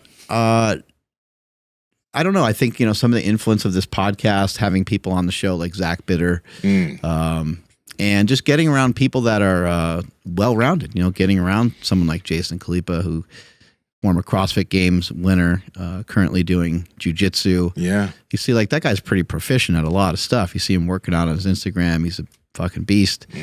We're around a lot of other people, too, that can do more than just one thing. And so I wasn't really looking for anything else. I wasn't trying to think of something else. I just was on a walk one day, and I was just felt good enough to start to jog a little bit. And I was like, oh, let me just see if I could jog to that stop sign over there. And I did, and I was like, that was pretty shitty. Like, I'm breathing pretty hard. But let me try a couple more of them, because maybe I can get better at this. And from there, occasionally I would try to run a little faster here and there. Like, I would just try to do more like a run walk rather than like a jog walk. Yeah. And what happened from there is I ended up getting hurt a handful of times. Slight tweak in the hamstring, slight this in the calf or whatever. The intensity was way too high for my low level of fitness. I had no business trying to like run fast. And then once that got better and once I felt good enough, I just started to jog and walk. And I started doing that kind of over by where my dad lives. And I ended up going around this loop like maybe twice a week, 3 times a week. And then eventually I was like thinking in my head, I was like, oh, you're starting to run more of it. That's kind of cool. But I remember thinking to myself like, oh, you'll never run the whole thing. Like, there's not that I thought I couldn't do it. I just thought there was no reason to do it. Like, oh, this is way more activity and exercise than you've gotten before. So this is a pretty good like input, And then one day I just started jogging and just kind of like a Forrest Gump style, just kept going and going. Stop. And it felt good. And I just got like more and more into it over time. And, as probably happens with jujitsu and stuff too, it's really interesting because once it reminds me of starting a business in a way. Congratulations to my brother-in-law for starting his gin company. But what I told him yesterday was, congratulations to getting started. Like, today's day one. Here you go. And now the heavy lifting really starts. The hard work really starts once you've started. Yeah. And in something like jiu-jitsu, the heavy lifting doesn't really start. It doesn't really start by just walking in there, although that is an accomplishment of itself. Just signing up for class and buying a gi and stuff like that could be super important. Yeah. But I would say the heavy lifting is like after you've been there for about 8 weeks and you probably got your ass kicked a little bit. And maybe even further than that, maybe even like 3-4 months down the road, when now you're accountable for starting to have results. Now you're accountable for starting to be like kind of decent or having an understanding of what the fuck's going on here. And I feel the same way with running. Like, I feel like I'm in that spot right now with running where I feel like I'm accountable for being at least halfway decent at this. You have to, yeah. You know what I mean? And so you better, and so you better be like, you're a blue belt right now. Yeah, and I'm trying to like refuse that at the same time because you are a blue belt. Holy shit, this is perfect. I'm trying not to overly push myself because I know better than that. But at the same time, there is like a little bit of a push and a pull there in terms of like, you want to see improvements. You want to get better, right? 195. I think that's where your peak running form is about to be. I think it's going to be like 190, 195. Damn. And that might be like 3 or 4 years, but it's going to be interesting because you're going to get down to 210 and be like, okay, these times are getting faster. And then you're like, I got to lose 10 more pounds. Yeah. See you guys at 200. Just 10 more pounds. I'm always going to be above 200. That's it. That's the, that's my prediction on episode 1000. They say that it happens to a lot of runners, and they end up weighing like 160, 150. Don't waste a weight, Mark. No, we can't do that. But even at 210, it'll be crazy that it'll be closer to my weight than Nsima's. Yeah, I know. Damn. Well, there's nothing I could do to Nsima either way, no matter what I weigh, so it doesn't really matter. Just dodging them. All I give you guys are hugs. That's true. That's all. But maybe not you. Yeah, you give me tighter hugs. Yeah. What kind of hug? Because that could hurt too. I had Bobby Lashley give me a hug and I fucking killed. Whoa. How big is he? He's like 6'3", 6'4"? Yeah, he's about 6'3". Jesus. Yeah, he looks just very meaty. Stuff started popping. He was like, sorry, dude. Oh. I was like, yeah, I don't know what that was either, but it kind of hurt. And the thing is, it was just on his knee. Just chilling, right? That's crazy. That's wild. Now, we talked to countless professionals on this podcast about the importance of strong, functional feet. And chances are that your years of wearing narrow toe box shoes have weakened your feet and they're probably not functioning the way they should. Boo. That's why we've partnered with Palua. Yay. They're the first casual 5-finger shoe that's flat, has a wide toe box, and has 5 fingers that you can stick your little toesy woesies into so that they can help bring back that toe space so your toes will start to move and function the way they should. And if they do, that'll allow you to be a better, stronger athlete. Andrew, how can they get them? Yes, that's over at peluva.com/power project. That's PELUVA.com/power project. And at checkout, enter promo code PowerProject15 to save 15% off your order. Again, peluva.com/power project. Links in the description as well as the podcast show notes. But even with your running, Mark, you helped me run way further and better than I ever have. Like I never thought I'd be able to. We did like 5 miles in Davis. Yep. My goal was to can I just run 1 mile? Okay, cool. Can I run 2 miles without stopping? That was like the thing. So whether it was powerlifting, bodybuilding, powerlifting, you definitely love teaching and coaching, but like both of you guys do that. Where do you think that like ultimately comes from as far as like, coaching people? Me? I just got into it. Like I wanted to become a doctor when I was younger, but when I was in college, I told that story too many times, but pretty much I knew I didn't want to go towards medicine anymore because it just didn't seem like it made sense as far as like it wasn't the life I wanted to live. So I just got into training people because it's the only thing that made sense that I could be like, I could actually have a difference in health. And then that's how that started. I just always wanted to help people, but now I'm just helping people. And I think the ideal way, I'm very happy with that, than the way I wanted to before. And it's crappy too, because like the more doctors are amazing and what they do is crazy. It's awesome. But the more we learn about like how difficult their job is into getting people truly healthy, it's just like, I'm so happy I didn't ever go down that path. I like being able to do this instead. Yeah. And so you have like online clients and stuff. Did you ever do stuff in person? Yeah, 24-hour fitness. Oh, that's before right. I started doing stuff online. And then I started doing it in a private gym, and then I started the online business that then took over what I was doing in that private gym. Yeah. What made you not want to do stuff at like a 24-hour gym? Oh, too many limitations. They take a good cut of what you do. I just didn't think I had that as much freedom as I would versus being in a private gym working with people the way I wanted to work with people. And then I came across like my first bodybuilding coach. His name was Paul Urciaga. He got me ready for a show, but he also said, you can train people in this gym too. And then it was me and 2 other trainers were training people out of that gym. Yeah, so it was pretty You can't do bodybuilding and jiu-jitsu at the same time. Somebody told you that, right? Oh, yeah. Someone you look up to, right? No. So he said, I was at a conference for like learning about some more like physique coaching stuff, and he's like, well, the jiu-jitsu hobby is going to be cool, but you'll be a bodybuilding world champion before you do anything big in terms of jiu-jitsu. That's what he said. He's like, you'd be a world champion in bodybuilding, probably not jiu-jitsu. So I love you, Jeff. That's cool. Yeah. How about you? I always like coaching people. Yeah, it's fun. I think since the time I had 2 older brothers that showed me how to lift weights, and then they always had like magazines and different things, and seemed like they always had like the inside track on like how to train somehow. My oldest brother Mike, he learned from my uncle, and my uncle learned a lot of stuff from like a track coach, and a lot of the information in track is very similar to the information in lifting. They really blend together, and that's another reason why I got into running, is that the percentages and a lot of the stuff that you use in running, whether you're trying to run fast or whether you're doing endurance, it's all kind of relatively the same. It ends up being in this like weird 70% range, which you're just thinking like, there's no way that I could get great results off 70%, but it's where the math is. The math is in like the mid 75% range. And so I've always liked showing people and coaching people, I think mainly because I just sometimes think that people they gravitate towards stuff that's maybe a few steps ahead of like where they're currently at. They get excited and they want to.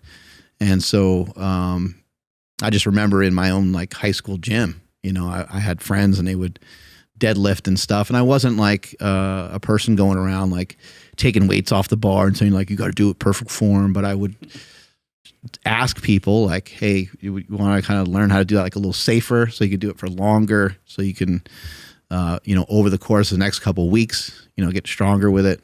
Yeah. And that kind of stuff. And I just ended up knowing a decent amount from my brothers and from my experience with some of that. And then in powerlifting and just, you know, learning from people like Louis Simmons and rubbing elbows with some people that are really high level, I was like, man, I think it would be cool to share this information, since a lot of people don't usually have access to coaches like Louis. I'll just share some of the information he shared with me, and hopefully that will be helpful to people. And it was always something, it was a good challenge, because it's actually really hard sometimes to coach people. It's hard to, you know, you try to show somebody a particular move or show them, you know, how to do it.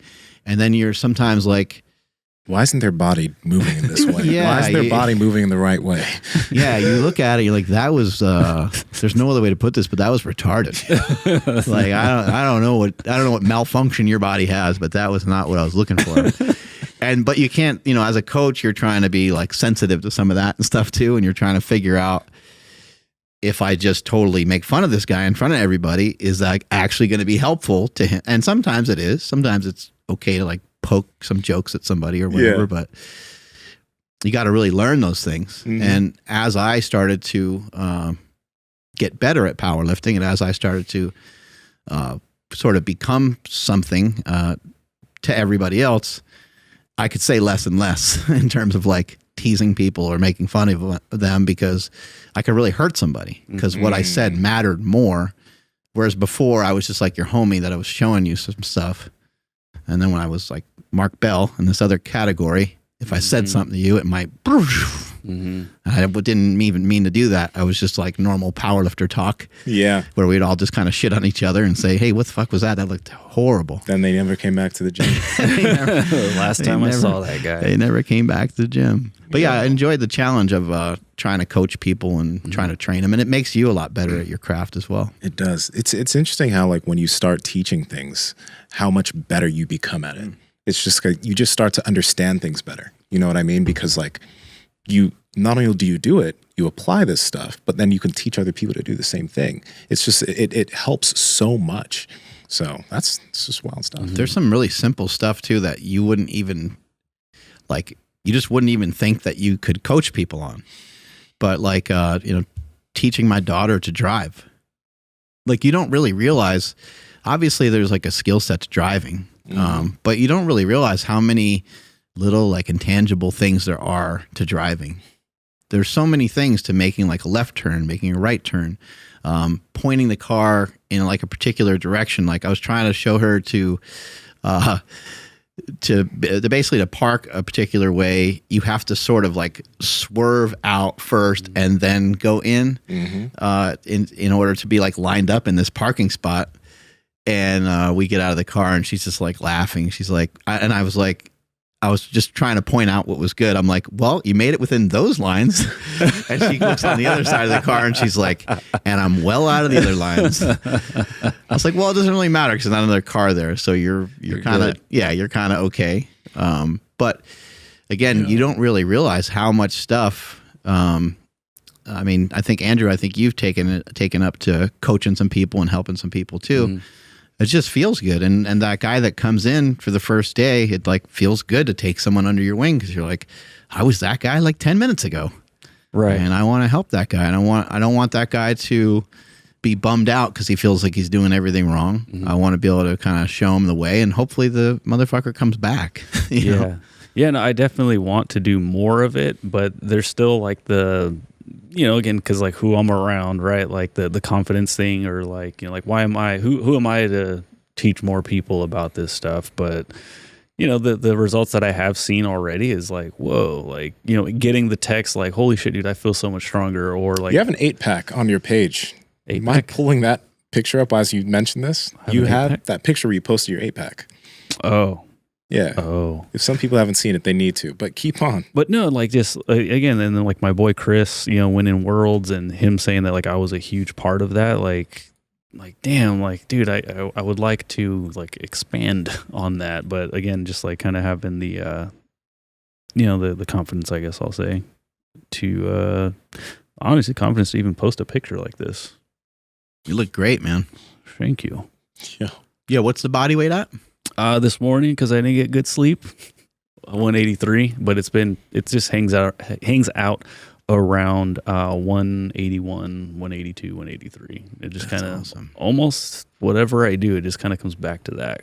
Yeah, your recomp's been pretty crazy because I remember years ago you were also like in the 170s, 180s, but you didn't look anything like this. No. Like you haven't had to like bulk a crazy amount to gain muscle. No. You've been pretty great. No. Pretty consistent with it. Yeah, to look like that, I had to get down to like 168. Yeah. And I'm 20, well, not 20. I don't know how to do math, but being 183 right now, it's dude, it's wild. Yeah. It only took forever, but that's okay. If Nsima coaches you up on a double bicep, I think that would look sick too. He helped me with the lat spread. Good. Yeah, I'm still trying. I can't get it by myself. You can't recreate it? I can. I'm so. Hey, at least we got you actually spreading your lats. So frustrated. Yeah, you'll get it though. The sled was helping. You said, right? Yeah. Some of the sled work. Yeah, because it was just like one of those things where it's like kind of like not foolproof, but it's just like, hey, just do that and then walk. I'm like, okay, and then it's like, oh, it's kind of opening up, but it was cool that like Nsima was like, this should work. And it didn't work. And he's like, And he thought about it. And then he like, put the things together. And then he ended up getting it to get my lats to flare out. So the thing is, it's like I can get them to, I can flex them with my arms down. But the second they start to come up, it just like fades away. Chris Menes, yeah. Yeah, he helped me with it as well. And he was just like, they disappear every time you move your arms. I'm like, yeah. He's like, I don't know, man. Like, all right, cool, thanks. Anyways, we weren't like working on it for a long time, but like, here's a guy that runs a whole bodybuilding organization, and he kind of was just like, well, shit, that should work. And then so Nsima comes in and he like gets me to connect with the muscle, and I was like, oh my gosh, this is so cool. I was shocked at how much my pecs were like on fire too, though. Yeah. So your lower, yeah, all of it, and then my lower back the next morning was this. I was like, dude, I thought I got hit by a truck. Like it was pretty bad. Like tired, right? I was smoked. Yeah. I was sore the next day from it. Mm-hmm. So yeah, it'd be cool to like be able to just on command do that shit and have the stingray wings out, and that shit would be sick. You'll be able to. Yeah. Do you remember how we got this guy on the show? I think it was after the Arnold, right? Is that after the Arnold? Yeah, I think so. We were just texting. Yeah, he was helping at some shows and things like that. Yeah. So we had him on, and then I think it was after a big expo, and then Mark had just texted me. He's like, "Hey, what do you think about having Nsima on like permanently, like as a co-host?" And he was like, "We can just try it short term, nothing crazy, just see how it flows, and then we'll go from there." And I was just like, "Dude, fuck yeah!" I'm like, "That would be awesome," And then we tried it, and now we can't get rid of him because he'll beat us up. Yeah. Yeah, something Elbows like will that. break. No, I'm joking. What was the episode where he didn't speak for a little while? See, we bring up that Wayne Saladino episode. Oh, did you text that to me? Yeah, it texted to you. Okay, let's see. Yo, that shit, dog. After that, my heart just was like, I was hurt. I liked it. And then he pulled that, and I was like, fuck this guy. I still like his information. Let's see how bad it was. It couldn't have been that bad, right? I handled it well. My voice gets high. Oh my gosh. Oh, this was a good episode too. It was a good little debate. Oh yeah, Lane and Paul Saladino. That is in the context. There's your anecdote. Okay. Other. That is she gets constipated. That is in the context of a mixed diet, right? Not in the context. Not in the context of a carnivorous diet. Elimination only works if you're eating only meat.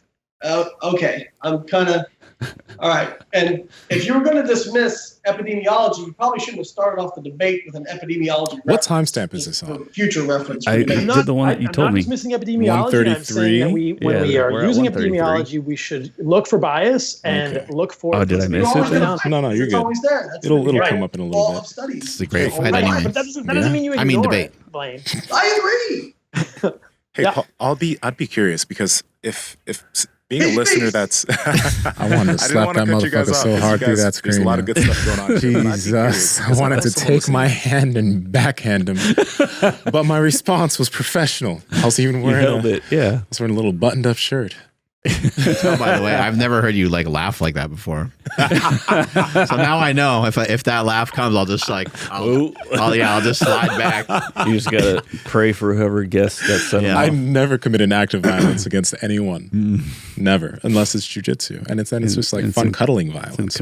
In competition, right? Yeah. Huh? It's in competition, right? Like that's when it's like you both agree that you are going to beat them up. And training too, you know. But no, it's funny. Like if you go back to old podcasts, I was very silent for a while, and then I felt comfortable asking questions and shit. So that was fun. Yeah, it takes time to get used to this stuff, and you got to kind of think on your feet, and sometimes. Yeah. Sometimes you get a little lost. Sometimes you're like mid-sentence and you get lost. That's kind of rough. Oh, man. You're like, yeah, so I was curious about, and by the time you spit that out, you're like, what was I curious about? The fuck was I saying? I was going to say something. And you're thinking to yourself, like, it was good too. What I had in my head, it was, I know it was like legit. And then I'm just kind of thinking like, all right, what you got, Andrew? That's what I usually do. So our three brains make one brain. One almost decent brain. Yeah, I remember Mark, like in the old studio, he had asked me if I had any questions. Or I was like, nope, we're good. And then I got a text later that day. He's like, hey, next time I ask that, have a question ready. Yeah, and I was like, all right, note taken. Have something in the chamber to keep us moving. That was early when I couldn't even speak. Yeah, that was a long time ago. Yeah, and when the show started, there was no little baby. You're 2 years. Oh, he's gonna be 3 years now. Yeah, almost 3. Yeah. So when the show started, I was renting, not engaged, and then we ended up having a mortgage. You were renting your wife? Got engaged. Yeah. Oh, okay. Yeah. Technically, she's a rental before the engagement. Is that how that works? I think so. Sounds fair. Does it make sense? Because you could still return it. You're not owning it? Exactly. Okay. So went from We're all in a lot of trouble. Not engaged to getting married to now having 2 kids, you know? So it's like, yeah, and this little fucker's almost 3. And he's still jumping around, going all crazy all the time. But it's hard because like, so the other day I was, I had my stand-up desk at home. I'm trying to get some work done, and all of a sudden the desk starts like kind of shaking a little bit. And I look down because I have my headphones on. I'm like zoned in. He's like hanging on, so he grabs with his fingertips and he just like hangs and he swings. And I'm like, dude, that is cool. Like, don't stop doing that, but also you can't do it right now. Yeah. So lots of growing up has been done on, since the podcast started. Yeah. And how long have you been doing jiu-jitsu now too? Dude, we're almost at a year. When's a year? November 1st. Damn. Yeah. Wow. That's been, man, of all the things to be grateful for on this podcast, that's up there. Yeah. Nsima's been, trying to get me to do it for, I don't know how many years now. But there was just a string of guests that kept coming in and talking about like how it's like changing so many things, and Bedros Keuilian talking about like defending his whole family because some dude went nuts on a plane. And it was like shortly after that. And so this was also Mark, you had mentioned to Jake, you guys were at an event. Damn, I'm falling apart. Where you were like, hey, if you get proficient at jiu-jitsu, you can pretty much handle everybody in this whole stadium. I'm like, dude, that's pretty cool. And then my son being born, I'm like, yeah, he's going to do jiu-jitsu, so I got to do it. And so that's when, that was the last straw. I actually hit up Charlie Zamora. I was like, hey, like, where do you think would be the best spot for me to start? Because we live in the same town. And then he was like, actually, go to my gym Thursday. And I'm like, all right, here I go. I had the worst mat burn anyone has ever seen on my feet. Yeah. I looked like a freaking zombie. Like, it was terrible. Yeah, your feet looked disgusting. You had like open cuts. It was horrible. So fleshy, so gross. I'm gonna post it on like my 1 year anniversary, but I didn't want to tell you guys till like I was a month in, and I couldn't, because Mark, you're like, hey, let's go on a run, and I couldn't even walk, and so I was like, guys, I'm sorry, like I can't. Like, this is what happened. Your scabby, gross feet. It was so bad. Yeah. It was awful. It's pretty awesome, dude. It's pretty amazing that you've been doing that, though, because it's like all the back stuff that you've been dealing with, right? And then you choose to go into a martial art that puts you into so much backgrounding, right? You're like, I'm gonna do that. That's a big deal. That's fucking awesome. Thanks. Yeah, I appreciate that a lot. Yeah, no, I did. It's like the back thing will still creep up on me, but we have ways to fix these things now. I think before, when I would hear somebody say something like that, I'd be like, oh, well, what's the fix? You know, like, how do I go from being in pain to being out of pain? When really it's like, well, how much pain are you in right now? It's like, well, like, I don't know, it's there, but I can move around and stuff. Like, okay, well, what you're about to do is going to make that a little bit less. Okay, you're in a fuck ton of pain, you can't walk. All right, we're going to do a couple of things that's going to make it so you can walk. And then tomorrow you're going to walk a little bit more, and then you're in less pain, and you kind of go with the flow. You know, just because I'm in pain today doesn't mean I'm in pain for life. And that's what I used to think. I used to be like super depressed about like, oh, I can't do all the things that everyone else can do. Start getting out of a little bit of pain and taking advantage of it. Like, it's been fucking awesome. Yeah, jiu-jitsu, like I said, when I competed, that's when I killed back pain forever. So I'm like, if I can compete against some fools that are trying to like literally kill me, not literally kill me, sorry. Take that back a notch. It's just jiu-jitsu. Yeah. They're trying to make me quit, put it that way. And I can do that with, quote, back, like, I don't have back pain anymore. I can do anything. Like, that's how I felt when I stepped on that mat. It was a different person. That's awesome. Yeah, it was cool. Thanks for being with us, peeps, for 1,000 episodes. Strength is never weakness. Weakness is never strength. Catch you guys later. Bye. If you enjoyed this episode, which I know you did because you got this far, then click this one right here because you'll enjoy this one just as much. And if you're choosing to still listen to me currently, as I'm telling you to go over here and watch this video, well, hey, that just means you like the sound of my voice. And, well, I'll just keep seducing you right here. Hello.